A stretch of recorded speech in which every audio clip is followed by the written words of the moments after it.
Hello and welcome. Today is a lecture on transpersonal research, and I'm pretty excited. So let's get a drum roll going, even if it's on your kitchen table, um, for some awe-inspiring and really notable studies that really culminate what is transpersonal research within psychology and counseling, and hopefully get you feeling excited about where you might fit in to transpersonal research.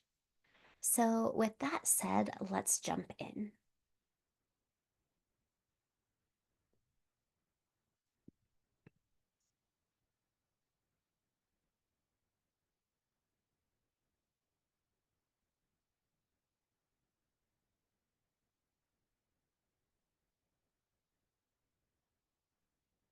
As you can see, we'll have three learning outcomes for today. The first one is looking at key players of what is transpersonal and some of their origins, as well as looking at resonance and electromagnetic fields. There's two really great studies I'm excited to share with you.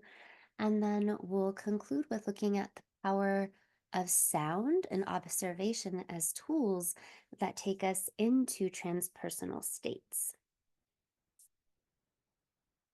You'll also notice that today I did not include a meditation.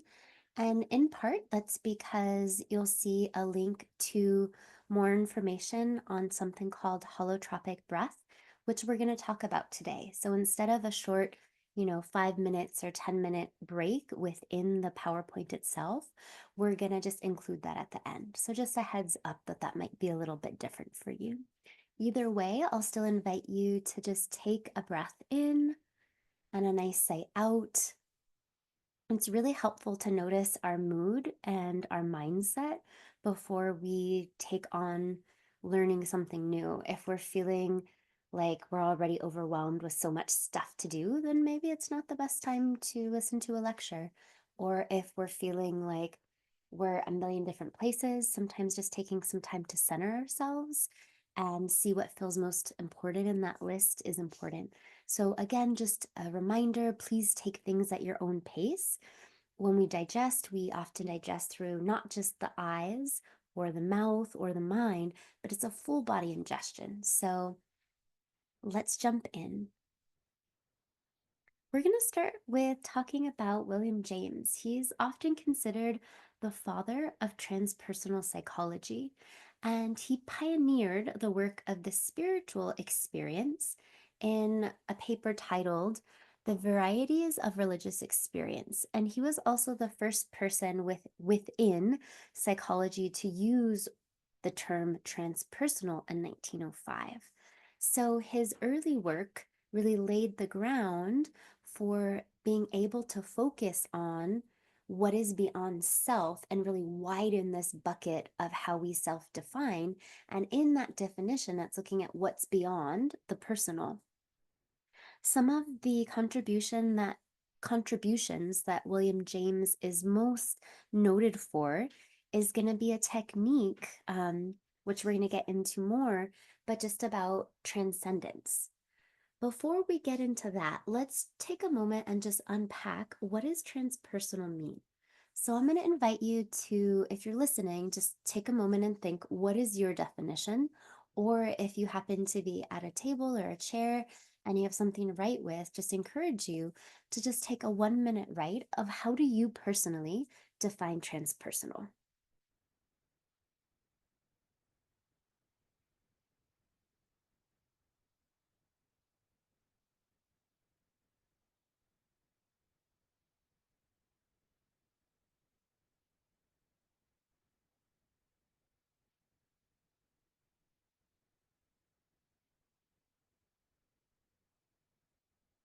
Hopefully, you've had enough time to just gather a few thoughts on transpersonal.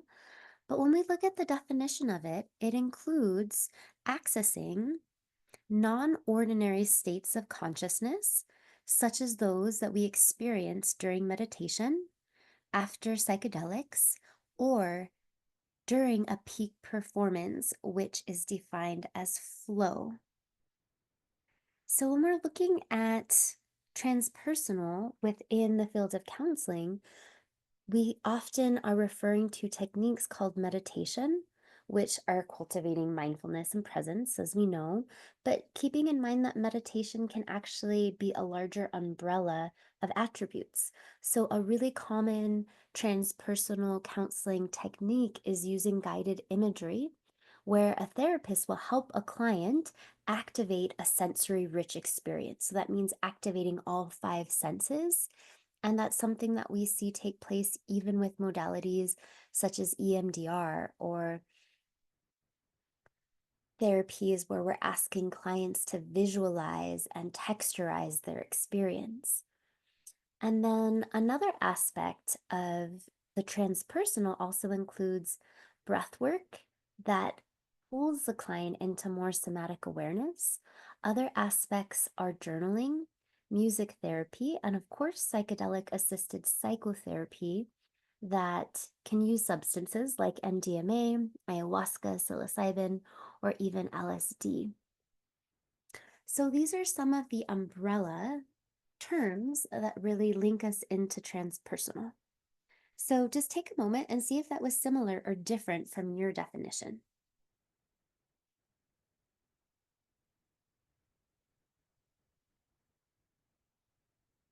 Cool. Hopefully it was the same or roughly the same. So let's jump in and see a few more key players that are helping us construct who is or what is this notion of transpersonal, and who are the key players that are assisting in this naming and in this creation of a space within counseling and psychology where we get to talk about the spiritual, where we get to talk about um, aspects of us that feel much bigger than a traditional sense of self. So if you're asked, what department are you in? And you say mindfulness and transpersonal counseling, I hope that some of these individuals or the names just kind of roll off of your tongue when you're thinking about your own theoretical orientation as a therapist. So, Carl Jung, we know, was a clinician. He was also a medical doctor, and he was really fascinated with how to legitimize a spiritual approach to psychology. And if we look at his how he grew up and his life experience, his mother was a very famous medium in Europe. And so people would travel from around Europe just to have her channel and see what she said. And and so we have to remember that Carl Jung grew up just watching the value and the importance of spiritual practice as part of psychological healing, as part of physical healing. So his whole purpose in his clinical research was, how do we create a space for spirit in our healing? And it's also interesting because I believe, and I might be quoting this wrong, but I think it was six or seven of his uncles were all in the seminary. So he grew up in a very religious family on both sides. And so his whole function of the psyche is using archetypes. And these archetypes can be things from angelic presences, or archetypes can even be ancestral energy, such as plant spirits or ayahuasca. So he saw them as archetypal forces in the universe. And he believed that those two archetypal forces really boil down to two: anima and animus, the feminine and the masculine principle. And so if we deduce that even more, you could even just say alpha and omega become these huge forces that basically create reality. And so that then is stored in both a personal unconscious and a collective unconscious. And through these mechanisms, we're able to individuate or grow spiritually, according to Carl Jung. Abraham Maslow is another key player that's really important, and something that you'll want to kind of associate with his work, both for the NCE, but also just getting your footing on being in a transpersonal counseling program, is his hierarchy of needs. So he spent quite a bit of time with Indigenous communities in the United States, and he felt deeply inspired by what he witnessed and what he saw with tribal leaders. I believe he specifically spent time with the Blackfoot community here in North America. And so when we're thinking about this, his lived experience again showed that healing comes from self-actualization or doing spiritual work that isn't just um, associating with very biomechanical ways of being. So he talked about the hierarchy of needs. So if you have a computer or your phone, I totally invite you to take a moment, Google hierarchy of needs, Abraham Maslow, and you'll see some really beautiful pictures that come up. But what he's thought of from this hierarchy is that at the very bottom we need the basics: food and clothing, safety, security, aka a job. And then after that next layer, we can move into needing love and the ability to belong. Once those two bedrocks are in place, then we can work on confidence and self actualization. And what's really fun, if you look at Abraham Maslow's hierarchy of needs, they really resemble the seven chakras in the human body, where one, the first chakra being the root, the color red, and that is all about our ability to anchor and feel safe in our environment. And if you're somebody with trauma, that's the center that often gets the most damage. And so, if we're looking at it from an Eastern perspective, we can see a lot of parallels between the seven chakras and Abraham Maslow's model of self actualization. So again, like red being root and safety, if we go up the model, the second center is our ability to be creative. It's our ability to feel safe enough to reproduce or just to simply enjoy life or enjoy pleasure principles such as food or sexuality. And then the third layer that we move into is yellow, and that is our center of confidence at the solar plexus. So we can see that there is in many other cultures that are non-Western, this natural cadence of a pyramid of taking care of ourselves. So we can't ask a client to move into being the most confident version of themselves if they haven't dealt with their root work, which is feeling safe or dealing and being ready to look at one's trauma. That's really the lower aspect. And so Abraham Maslow adds to that and says, well, once we can move to the heart, which is the color green, the next level up in the chakra system. And then once we move up to green, or the ability to love and be loved, then we move up into the throat. And the throat chakra is all about our ability to speak our needs. So, not being silent or repressed or people pleasing, but simply say, this is my truth, this is my need, it is really important for the next two layers, which is the third eye, and often hear the color white at Vishuddha, or the sixth chakra, it's color blue. And so before we're able to see the vision of the universe or the nature of things in a quote unquote true way, we have to have this stability underneath us. And so when we think about the seventh chakra or the crown chakra, color white, that's all about connecting to the transpersonal self, that which is bigger than you, the divinity that is all around us. But that's only healthy or plausible if you have a really good lower three chakras of confidence, belonging, or creativity, and really being able to play with those first three, then it makes sense to add on. So again, I think what I at least encounter in my practice is those that are really interested in transpersonal can at times bypass or skip over the divinity of your root chakra.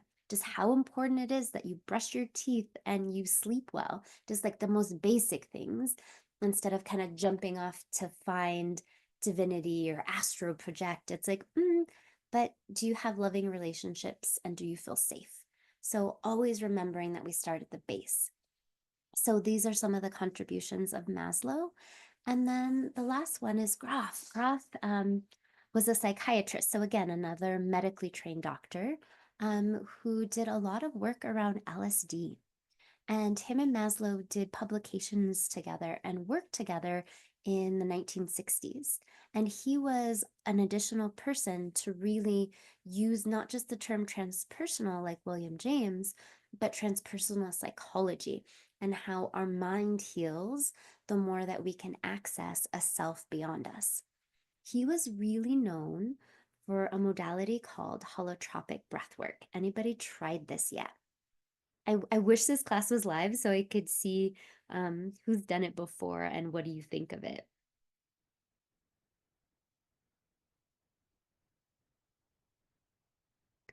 So it might be brand new for you. If it's new, just know holotropic breath work or breathing is often the ability to quicken the breath pattern, and then this is going to help you influence all of these beautiful cascades of nervous system awareness. So, in many ways, what we're doing is we're changing how much oxygen the brain is receiving by changing the pace and the cadence of our breath, which creates an altered state of consciousness. So, if you're going back to that definition at the beginning of transpersonal, of that which is beyond self, it's important to note that we can get to altered states of consciousness a variety of ways, right? You can get to an altered state of consciousness by ingesting way too much caffeine, right, which is a drug. You can also get there by not sleeping. So there are more healthy ways to get to altered states and less healthy ways. But as we're looking at this type of breathing, what people tend to find is that they experience a sense of catharsis. It's like a wall you break through when you're engaging in holotropic breath. So the purpose of it, though, holos means whole, and trepen actually, I believe, is a Greek word that means to move towards wholeness. So it's a whole breath. So the technique is that you're working to go really fast at the breath and taking small sips. I'm trying to replicate it as I'm telling you about it, um, to change how much oxygen the brain is getting.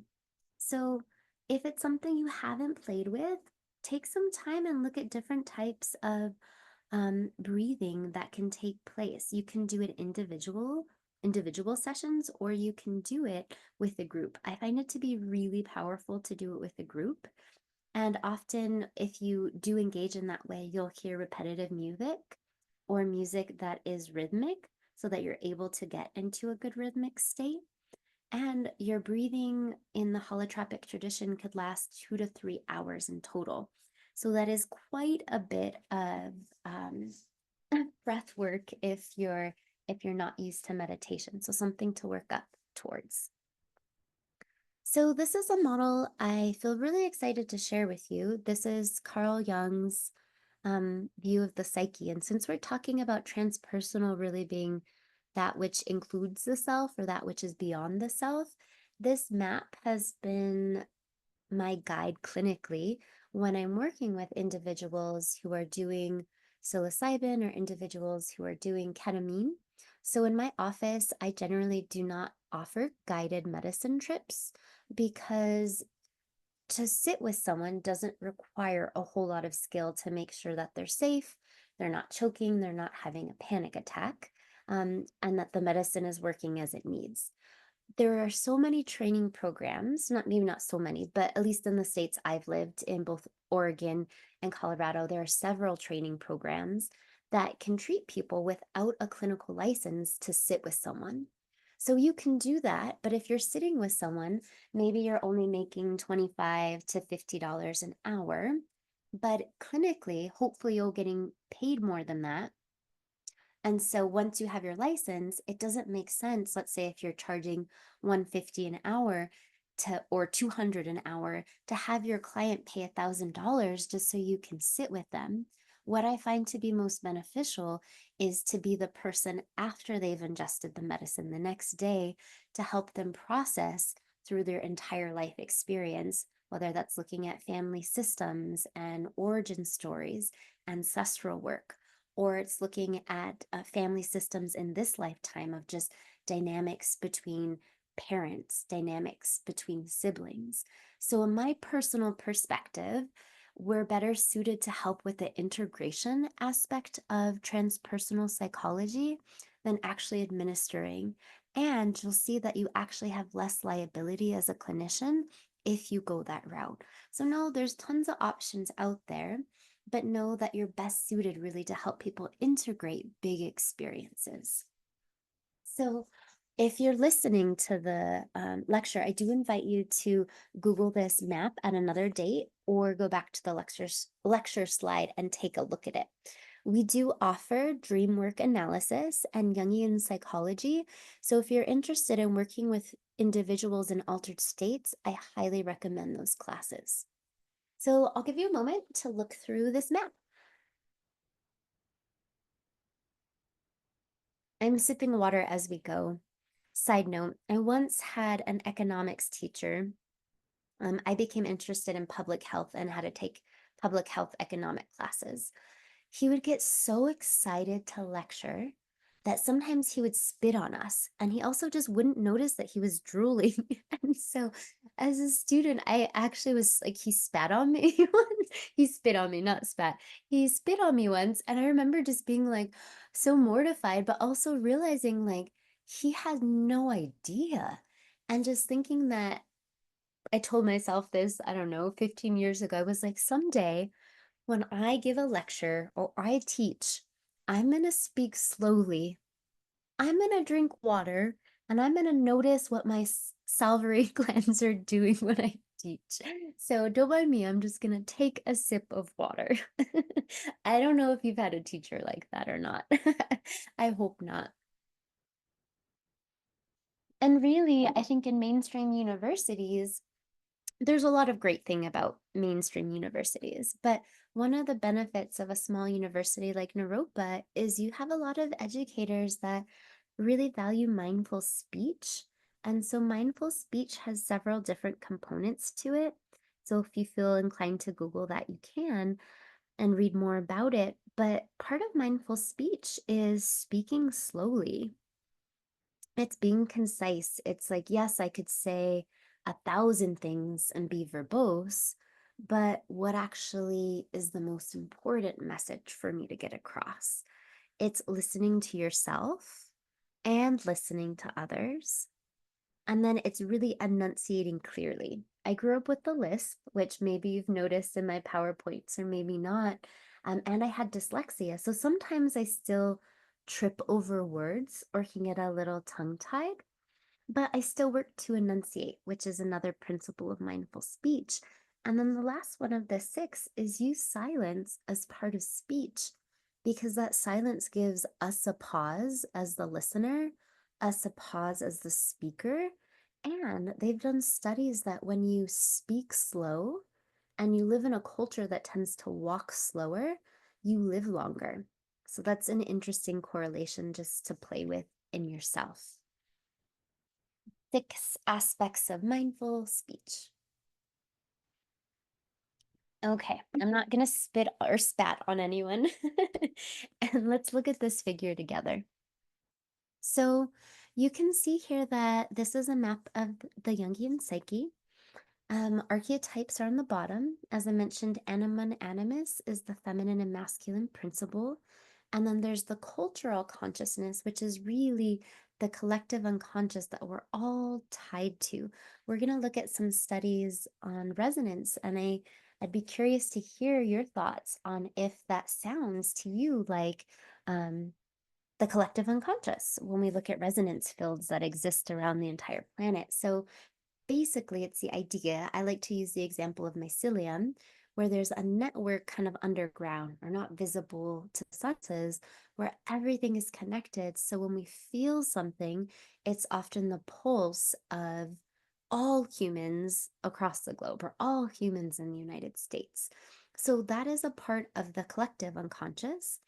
And then we have complexes. And I also really like that word because it's not problems, it's not mental health issues, it's just things that become complex for us in the psyche. Complexes often emerge from parental issues.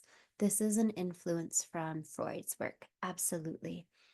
So Carl Jung definitely believed that we can have psychic issues just based on one relationship with a parent versus another. And then our shadow is what hides and often feeds the ego. So when we're looking at things like LSD or psilocybin, what you'll often hear is that it's ego shattering or ego dissolving. Having an ego is really important. It actually helps to feed the persona, which is at the top of this arc. And the persona is how we would like to be perceived by others. My persona is that my name is Anna Denalo, and my persona is I'm maybe Dr. Denalo, or I teach psychology, and I'm also an acupuncturist. These are just personas, they're masks you wear, they're flimsy at best. Um, and the ego, with all of this material of the anima, which is really the feminine, and animus, the masculine principle of source, for us to exist in this dimension, we need a figurehead.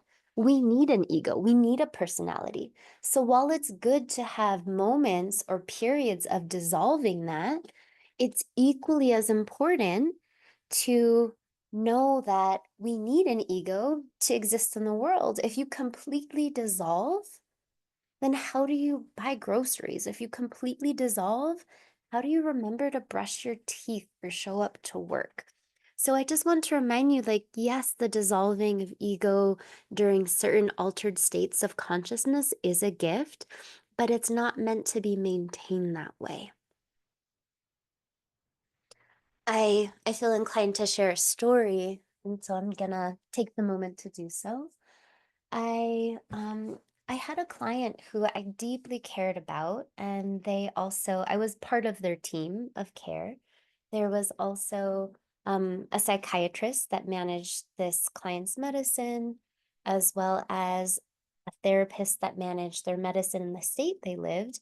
And in addition to counseling, I also do coaching for mindfulness, meaning I don't diagnose people. We really focus on breathing techniques or shamanic journeys from time to time in my coaching practice. And so this client was a coaching client to me, not a counseling. And so in the work we did together, they had been doing really large doses of ketamine with their medical provider. And occasionally I would, listen and help integrate some of those stories after a meditation session. And what my client shared with me was that in the last few ketamine sessions, he had gotten to a place where afterwards, his entire self began to dissolve so much that he got to a place that was peaceful, but a place where he no longer could formulate words, sentences, constructs, ideas, and really lost self. And after several of those experiences, he had a really hard time coming back. And so for 3 months, he wasn't able to anchor a persona or an ego, and just was really hanging out here in kind of animus land, even deeper into the collective unconscious. And he eventually ended up passing away and took his life because that experience, from what I understood in his perspective, was it was so hard to come back here. So I want to make this disclaimer because I think that if we're someone that's had a good experience with psychedelics or deep breath work, then we might have confirmation bias of speaking to a few other classmates or professionals, or going to a conference and saying, yeah, this is a great thing. But you really have to keep a level head and keep a researcher mindset of saying, I don't know if this is right. We need empirical data, both qualitative and quantitatively, to decide who's a good candidate for these types of treatments, because there can be really significant, really hard um, kind of downfalls to the human form, to the psyche, when we're not careful of who should be taking psychedelics and who shouldn't. So I know that's a bit of a heavier story, but I felt important just to share it with you so that you have a counter perspective, and really hear that of like psychedelics, altered states, they're not for everybody. And there are times when it's just not appropriate to even offer that. So just wanted to plant that seed with you, and also share when I do that clinical work, this is a model I use. I take it a lot deeper than just the layers presented here, and do a lot of ancestral work and family systems. So if you're interested in family constellation, which is working with non-living ancestors in this reality through role play and psychodrama and ritual, I'm happy to chat about that. Or you can come to a family constellation at Naropa. You just want to arrange that maybe during an intensive. So here's a great model. I'm putting a plug for you to take Jungian psychology if you are interested in more of transpersonal models. Okay, I know that was a little bit long-winded, so maybe let's just stand up or stretch or take a little break. I just got a dog on my lap, a beautiful puppy, but she's deciding to give herself a bath on me. So I'm gonna move around a little bit.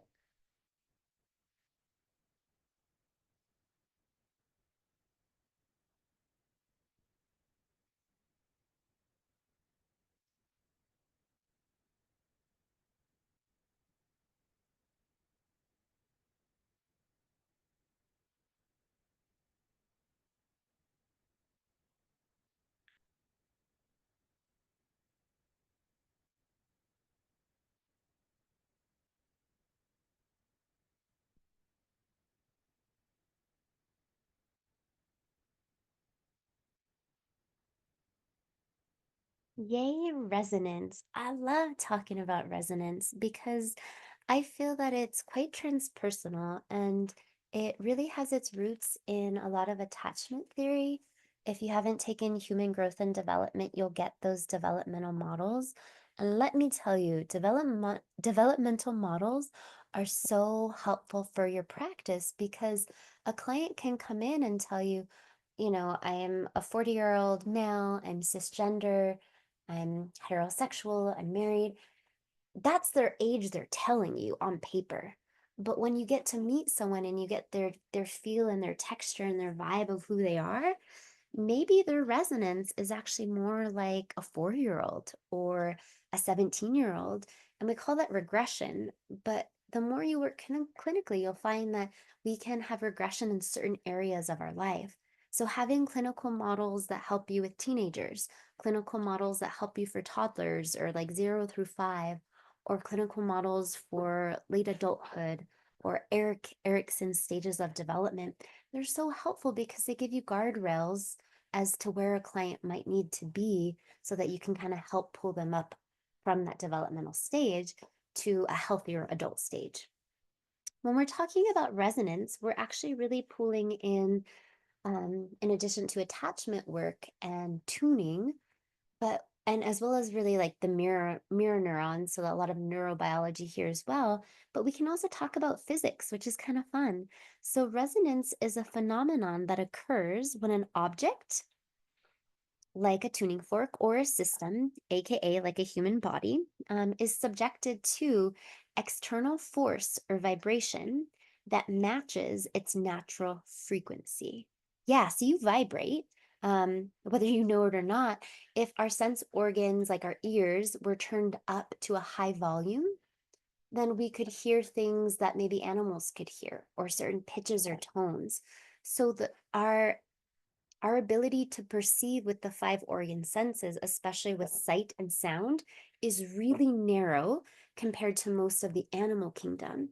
So when we say something's in resonance, we simply mean that the pitch, the color, the sound is vibrating at a frequency. And so what happens is a system or object can absorb energy from an external force, like let's say a tuning bowl or guitar, or a mother loving their infant, or a dog owner loving their animal, all of that creates resonance. So it can happen at a mechanical, an electrical, or an acoustic level. You have to remember that your body is electrical. How the heart opens and closes in the four ventricles is all about electrical currents running through your body. So when we say we're in resonance, we're very much talking about the electrical system as well as acoustic systems in the human body as it pertains to us humans. Oh my gosh, this is so exciting. Okay, so there's something called SR resonance, Schumann resonance, which drives a pulse for the entire world. So you can see here, I have some pictures of some cute hobbit feet that are just standing on the earth. So it's this notion that we all march to a cadence of a terrestrial drummer. And this very beat is a planetary heartbeat, which actually sets the tempo for health and well being.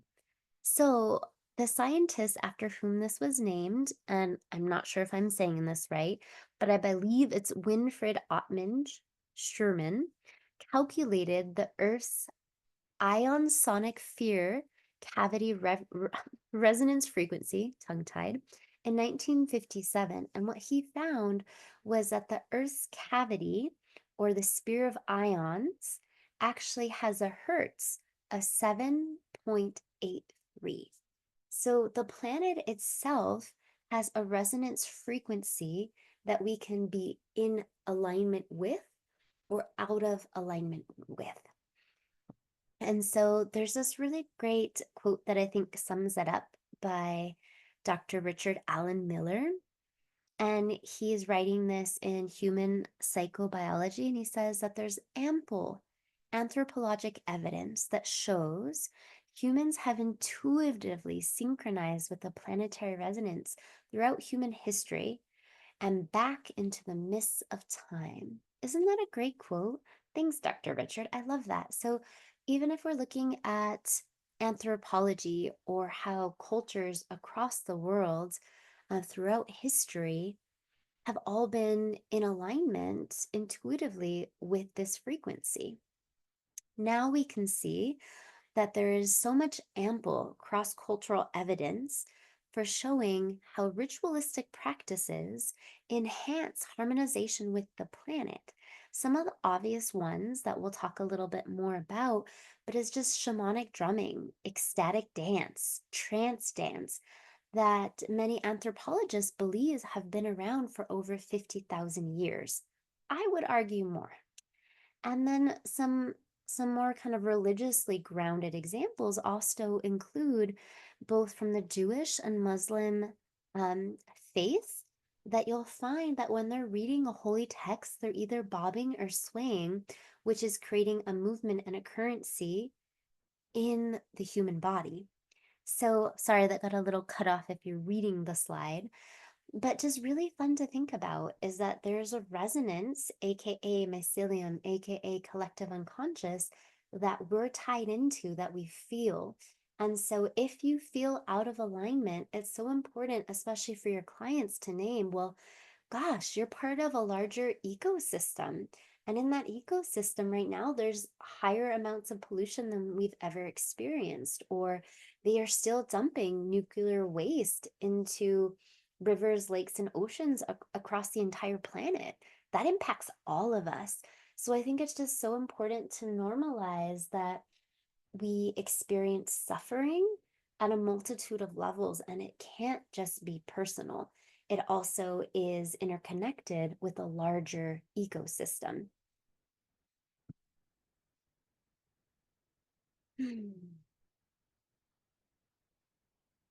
Okay, this is where it gets even funner. So, you know how we were talking earlier about like ions and just how the heart needs electricity to function? Well, they've done a huge bit of work in a technique called heart math, where they actually look at resonance of the heart.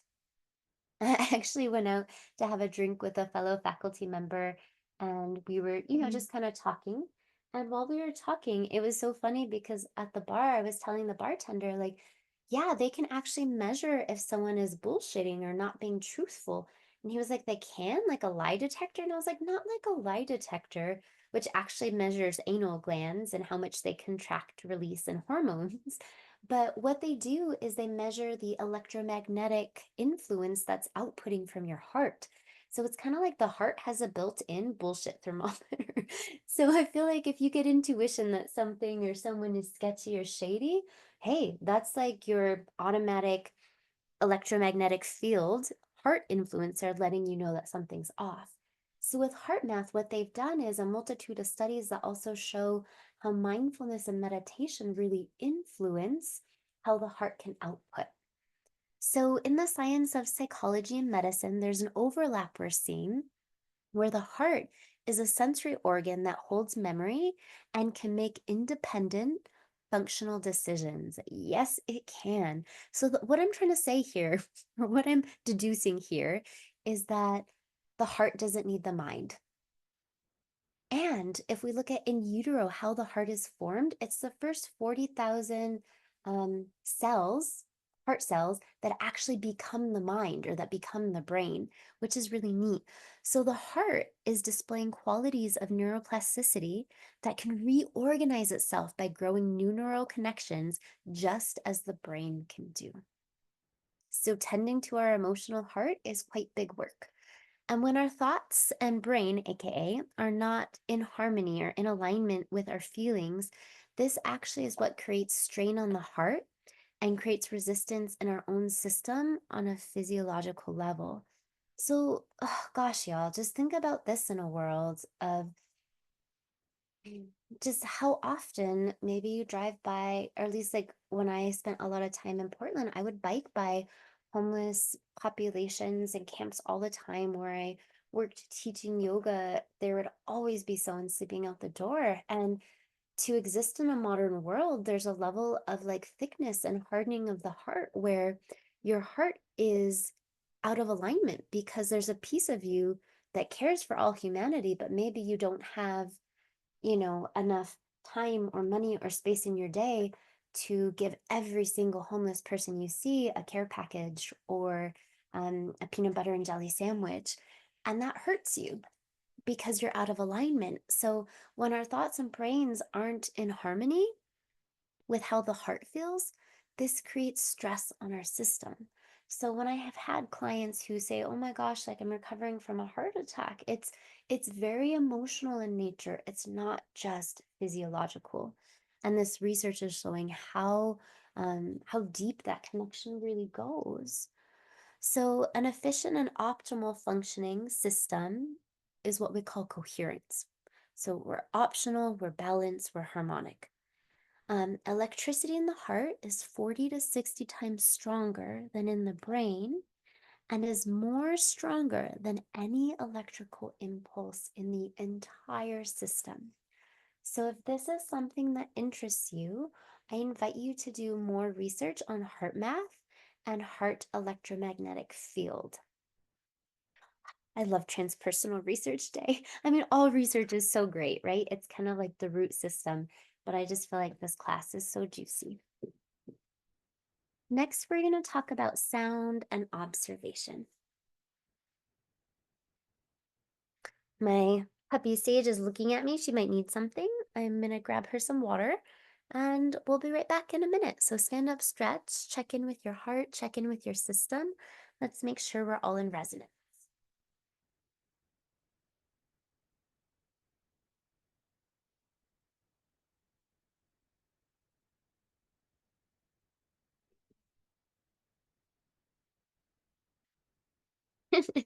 Sorry, I had to tell you the spit story today. I guess it just happened, but at least you know it now.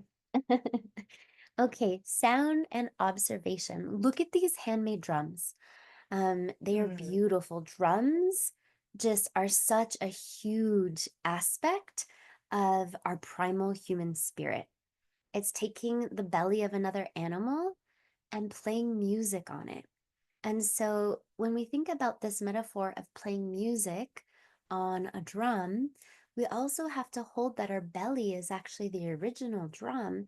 And so when we do things like EMDR, which is tapping, or trauma freedom release techniques, which involve gentle movement, shaking, and tapping, this is us really working into the primal aspect of our brain, the reptilian, the limbic, and then the neocortex on top. So this is very much the reptilian brain that we're accessing when we're in a place of primal sound.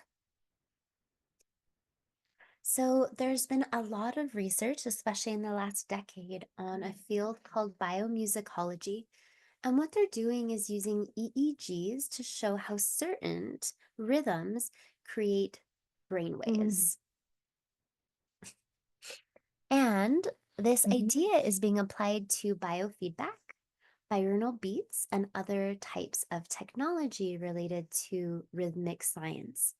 What we know is that music can alter consciousness And there are now many products on the market, and even within mental health, like you can get electrostimulation machines for your clinic and things like that, that are designed to help you get in tune with different types of brain states.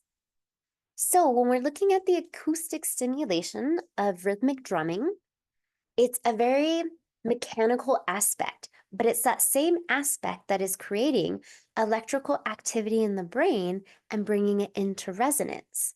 So, if we think about that earlier definition of resonance really being frequencies of both the earth, frequencies of the heart, and frequencies of the brain. So, music helps us get into a trance state or an altered state, and it can create an incredible amount of healing.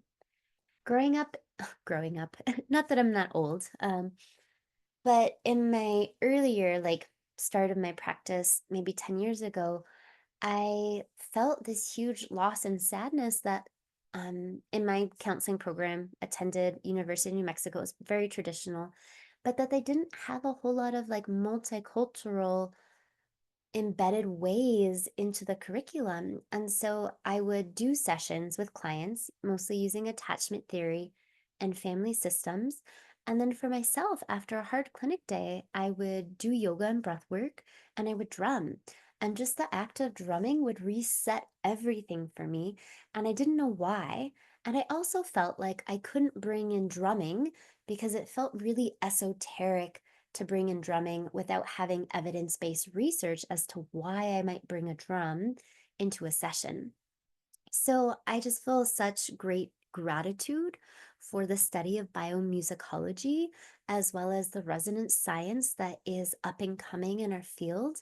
And I kind of share that story just to bring forth this notion of it wasn't always acceptable to be doing transpersonal research. And now we have the language piece. So if you want to bring in holotropic breathwork into session, if you're interested in drumming, or trance dancing in session, you now have clinical research that shows the benefits of these particular modalities. So it is a big gift that research has given us that we're able to show its effectiveness in healing so that the mainstream, very Western psyche can digest and integrate that. So here are some drums, and I love using drums in my clinical practice. I definitely suggest making your own drum. I think that's the most connected to a drum you can get. Some typical types of drums are often deer or buffalo. And then just knowing that whatever animal you get, you really are forming a deep connection with them and inviting them to be your ally in your clinical practice. And when you're dealing with really heavy things like sexual trauma or heavy things like incest, you're going to need allies in the room so that you feel resourced to be with your client during hard moments. So, just a little plug if you haven't explored drumming therapy and you don't have a drum, even if you don't feel comfortable yet integrating that in clinically, using it for yourself to clear and to let go of your clinical day where you had to walk into disharmonic frequencies is really important. Okay, so the next slide is the power of observation. This deserves its own drum roll. Like this study here by Mason, Patterson, and Radin in 2007 is just excellent. And it speaks to very much an inner web. And that's a word I use a lot. So um, I don't think I coined it. I don't know who did, but I use it a lot. And so we talk a lot about the function of the internet or the outer web. Um, but really, well before the internet, there have been 50,000, 100,000 years ago, very intelligent systems on Earth, especially if we look at pyramid technology and pyramids underground that created frequencies that would be in similar harmonics to these different pyramid sites. This was an impetus of inspiration for something called the Global Consciousness Project, GCP. And so it's considered parapsychology and it began in 1998. Let's break that down.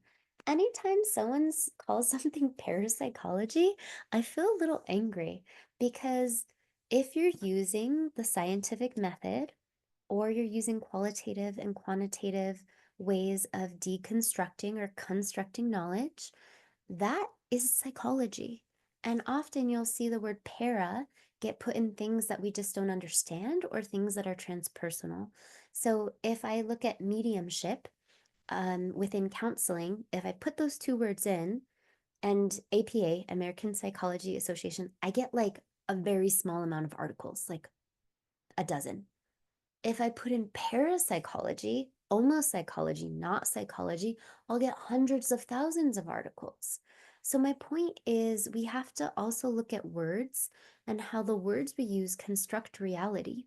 And by calling something parapsychology minimizes its its its footing in scientific research. So really be careful when you use the word parapsychology or when you hear others call things parapsychology. Why aren't they just psychology? And I hope you're critical like I am in that way. So the study is still called a parapsychological study.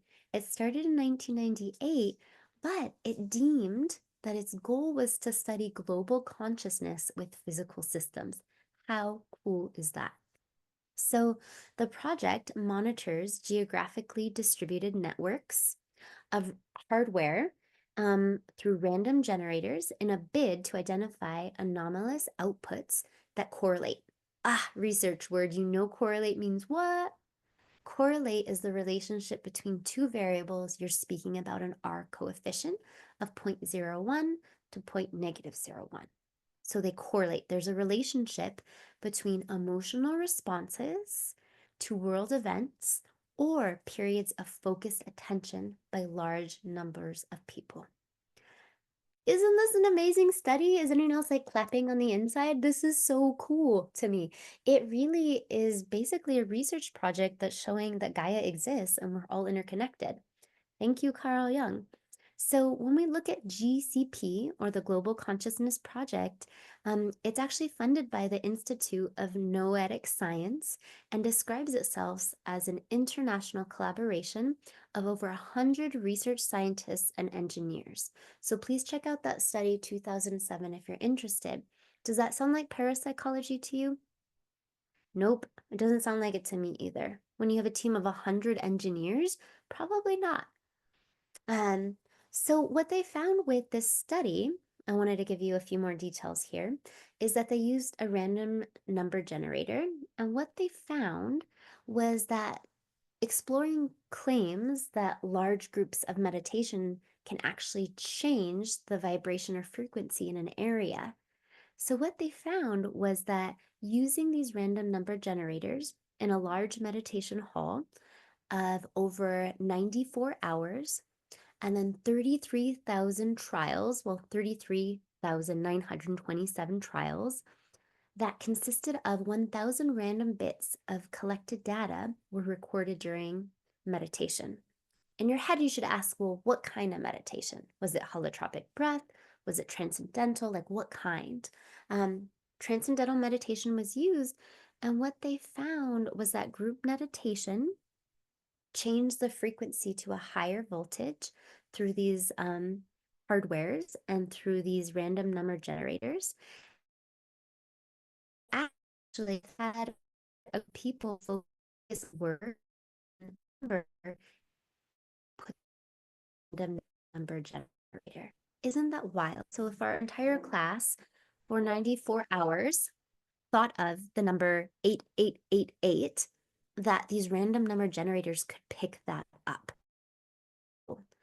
And so we have to kind of wonder how much of this really offers proof or at least data that suggests a high level of synchronicity and truth to divination systems. Really cool. Okay, so I think this brings me to my next and kind of closing topic here of discussing the ancients. And so we just went over this really cool study by GCP of looking at how humans can influence random number generators by creating a relationship and actually shift vibrational frequencies through meditation. So this is the point where within research, it has so much missing And our instrumentations are biased because the instruments that I use to produce science is limited by my olfactory system. I can't smell 60,000 smells like my dog can. As a human, maybe we can smell like 5,000 well, if that. So you have to think that your perception organs often are biased. So let's just take that in for a minute. Our perception organs are biased, therefore, how we understand science itself can be biased.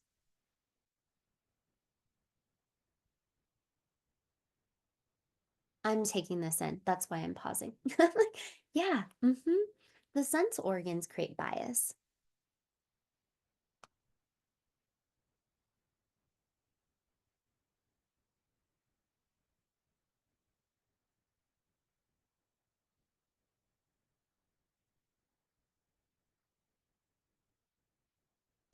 So as I'm kind of here contemplating with you, like what did the ancients know? And really just holding this kind of argument that all of science is quite limited because humans are limited. And goodness, we do not include the sensory perception of dogs in our research, nor do we include the wisdom of trees or plant spirits. So we have quite a bit of bias. And so when I'm even thinking about the sensitivity of the human eye, um, it usually goes between 380 nanometers to 800 nanometers. And when we look at spectrums of light, that's actually really narrow because the full spectrum of light goes to 700 nanometers. So think about how much is missing and just what the current human is perceiving.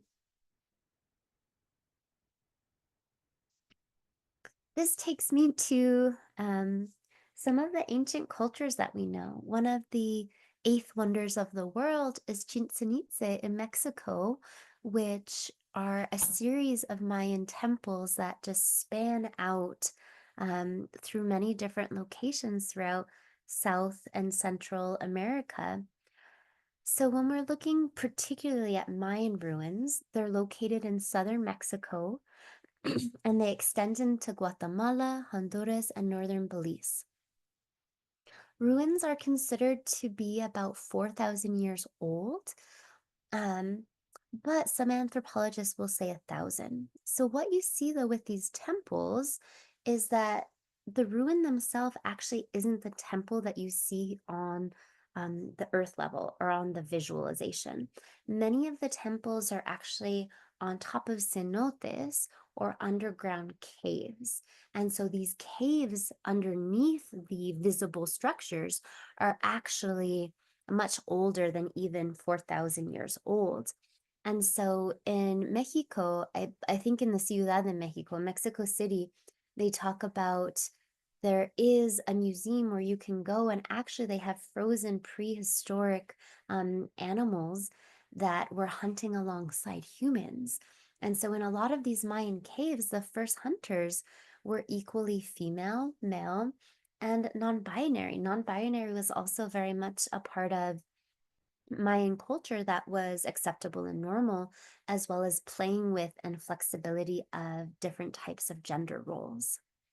So when we look at these limestone structures, they still stand here centuries later, which is just wild. And the purpose, at least according to anthropologists, is that these Mayan cities were ceremonial centers. And the importance that they had was that this also, in addition to being a ceremonial center, but was sophisticated culture. So for the Mayans themselves, tribes like the Aztecs or Incans, like other cultures, renowned the Mayans because they were considered the best at math and also astronomy. So they were tracking how the sun and the moon changed as well as its pattern. So if you go to these sacred sites, you can see these small windows that are actually used for equinox or solstice tracking. And people would come from around Central and South America to pay homage, particularly at Mayan sites. And they would pay homage with things like feathers or cocoa beans. because they believed that the Mayans were the ones who were able to make the sun rise and make the sun set. So you would definitely want to pay homage if you thought, or taxes, if you thought the sun wouldn't come back up again. And so when we talk about prehistoric or ancestors, there can be a cultural mainstream narrative that somehow current people are more progressive or know more because we've built more material stuff. And when we look at many of the facts in these ancient sites, that is actually not the case. Um, Prior to a great ice age, prior to a great flood, we had cultures that were way more advanced than we were and potentially had larger sensory organs or perceptions than we do now because there is research demonstrating that the amount of television we watch and the amount of screen time we have changes the frequencies and vibrational resonance of the heart and the earth. So that definitely is a ploy when break comes to shut down the computer and to really work on resonance with nature. This brings me to another point of when we're looking at transpersonal counseling, transpersonal psyche, it feels like, oh, transpersonal psychology started with William James and was first coined in, the early 1900s. Is that true? Yes and no. And so I'm also just very much holding a, I don't want to say critical, but a more expansive view of our human history that says, yes, William James, you brought transpersonal research to a field called psychology, but guess what? Psychology is everywhere. It's living, it's breathing, it's just simply being in harmony with what's around us. So is Carl Jung and Abraham Maslow, are they that innovative? Maybe. Or maybe they were just remembering the ancients and the wisdom that is already here and ever present and omnipresent. So that takes me to shamanism. In the United States, in particular, especially within white populations in Colorado, there can be a lot of issues around appropriation, which simply by definition, cultural appropriation is taking something from a culture that doesn't belong to you and often profiting from that thing. And so this is a real issue that we have to contend and hold as the therapist. One, making sure we're not in the appropriation seat, but also two, making sure we're not playing small to using indigenous and ancient ways of being. All of us, no matter who we are, have ancestral roots to a time and space when we remembered and the earth flourished in a more healthy, vibrant way than it did now. Personal belief. We all have ancestral roots that take us way back to a time of harmonics. So when we look at integrating and weaving in traditional ways of being, it doesn't mean that you have to borrow Native American shamanism or Tibetan shamanism, but rather it's simply an invitation to go back into your own roots, finding your own family recipes, finding your own family medicine, and you might be the first one in your lineage in decades, in generations, where you're waking up to remembering a healed lineage.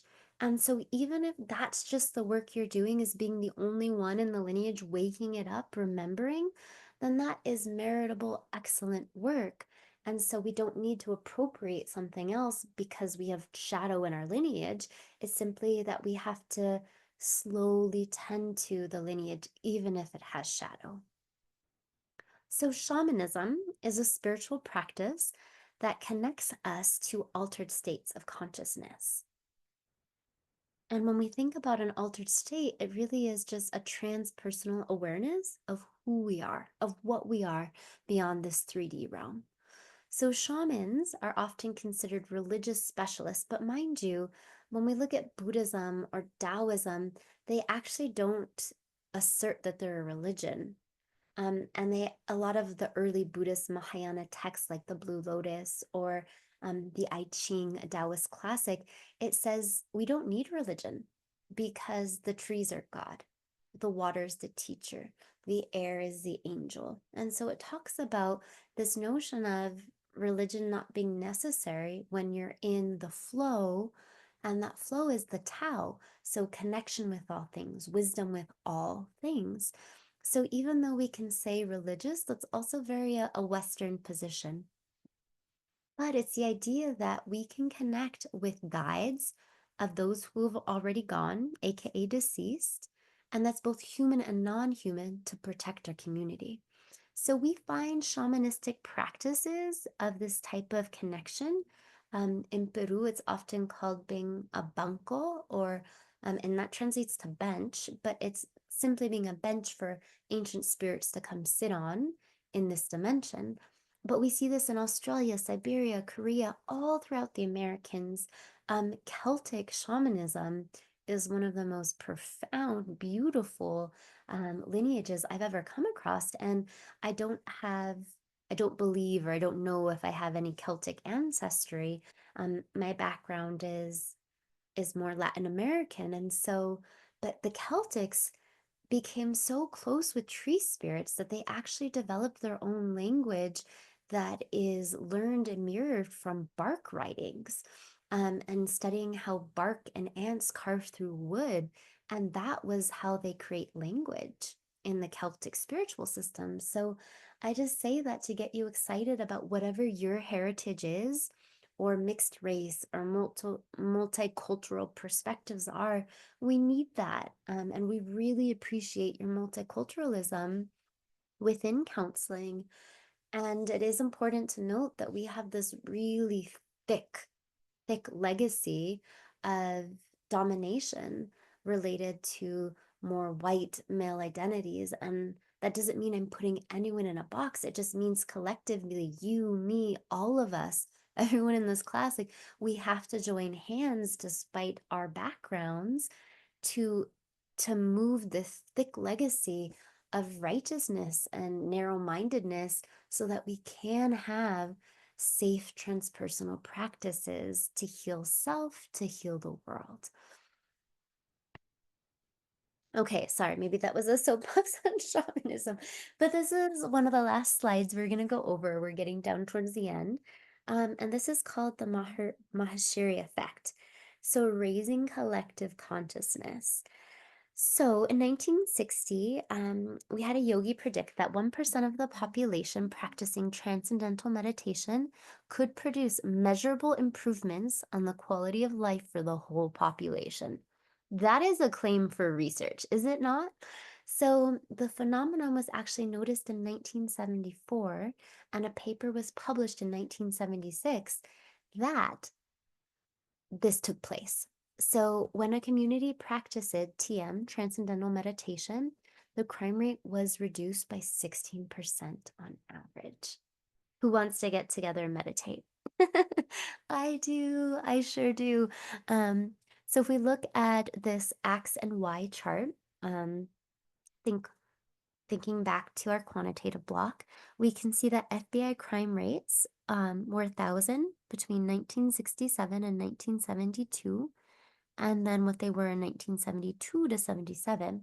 Of course, they did have some control variables in the study, but when we do meditate, we can see by using a bell curve, because there's a 0.05 analysis, that there is an impact that we can measure through meditation. So please check out that study if you're interested. We went over today transpersonal origins and some of those key players in helping promote in a modern world what is transpersonal psychology and counseling. We spoke to resonance, electromagnetic fields, and then the power of sound and observation, especially related to drumming. And then we spoke a little bit about the ancients. So we have to hold two perspectives in a way. One, the ancients have always been here, they're wise. And in modernity, in Western research, in counseling, there are transpersonal grandfathers, if you will, but just know that the earth is much more ancient and wise than even Carl Jung. So while we thank Carl Jung for his contributions, there are many culturals that are non-white. Because again, just like notice how the three people we spoke about were all white males. Why is that? It's not that other cultures didn't have brilliant thinkers. It was just that was who had more powers of position in the 18 and 1900s. So again, we thank them and hold them on one hand, and we have to look back to all of our cross-cultural ways of being and the intelligence of indigenous systems and indigenous earth and the ancients in our ancestry and say, ah, and you know so much as well. And then hopefully we can marry or fuse these things into transpersonal research where we feel quite held and really balanced in creating resonant fields and frames that heal all of humanity by engaging with counseling and psychology. Yay, today was so much fun. I feel like I'm in a higher vibration just being with you. So thank you for that. Um, I've also included how I like to use transpersonal research by doing a demo with you in my practice. I do Vedic astrology, which is an ancient system from India of both considering how the elements and our doshas influence our health and mental health, as well as how we operate in cyclical seasons and work with archetypes through planets. So if that interests you at all, know there's a demo that you can listen to where I talk a little bit more about the different planetary archetypes as a springboard for doing talk therapy. So I hope you have a beautiful rest of your day. I hope the healed ancestors inside of you are vibrating and cheering you on because you exist. And just remember that your existence is more than enough, and we're just so honored to have you here as a counseling student in 2024 in Naropa with an open heart and an open mind. I know that universities are not perfect. I know that people are not perfect, and yet you still show up. And so you are seen, you are valued, and you are appreciated for all you bring to the profession. Deep bow to you.